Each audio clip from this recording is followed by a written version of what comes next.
Here, so I've got a wedge I've already disassembled, polished up, and I'm going to do a USA inspired theme with this one. So it's good. I've got a stencil here that I had someone cut for me with stars and stripes that will be in it. So I'm going to go ahead and sandblast that, and I'll show you the process in a minute.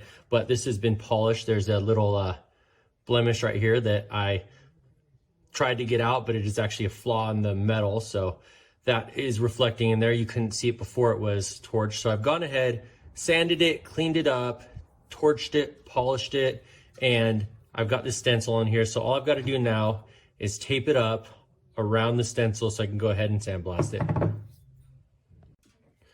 All right, we've got it ready to go in the sandblaster. So I've gone around all the edges with the masking tape. Now the masking tape does pretty good, and you can actually use tape and masking tape and create designs on wedges yourself and blast them. So there's different ways to etch. You can obviously laser etch is very common and popular right now. I'm going to sandblast, which Anthony Toronto with Callaway Golf is kind of the, I don't want to say leader in this, but he's been doing it for years, and you'll see a lot of the custom Callaway wedges are done with different designs and patterns, and he'll stamp them and hammer them. But originally it was based off of sandblasting. So there's also acid etching is a pretty common way to etch metal. It's done more, I'd say, in like the firearms or jewelry industry. That is a good way to do it too. If you get a tape, the problem with acid etching is you have to really make sure your seal's good so you don't get any chemicals underneath.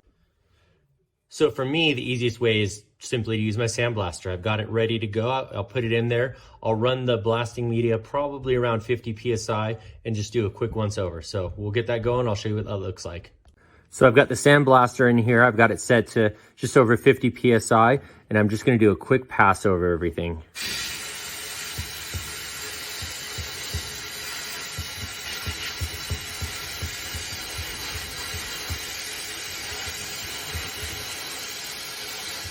Simple as that. Here's what we have after we've gone through the blasting cabinet. So I've got my USA logo in here, my flag, face is clean, and we're ready to go. So I'm gonna go ahead and start the paint fill. I'll show you how I do that process. For this step, there's a couple things I use. One of the most common you'll see out there is Testors paint, model paint. For the back, I don't really worry too much about it. I'm actually gonna use a nail polish. I'm gonna overlap a little because I don't need to be too careful here.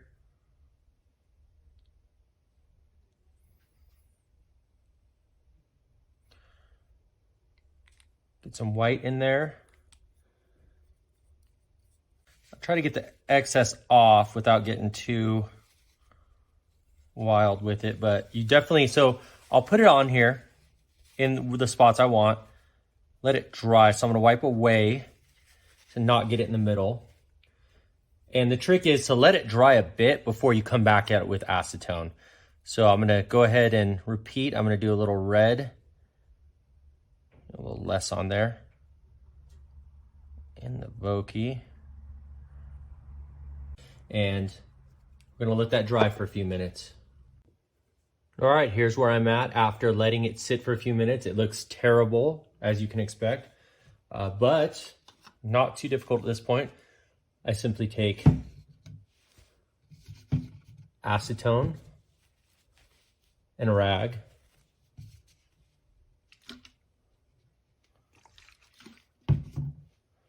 just come through, clean wipes. After paint fill, here's what we end up with. We have a red, white, and blue themed American flag wedge.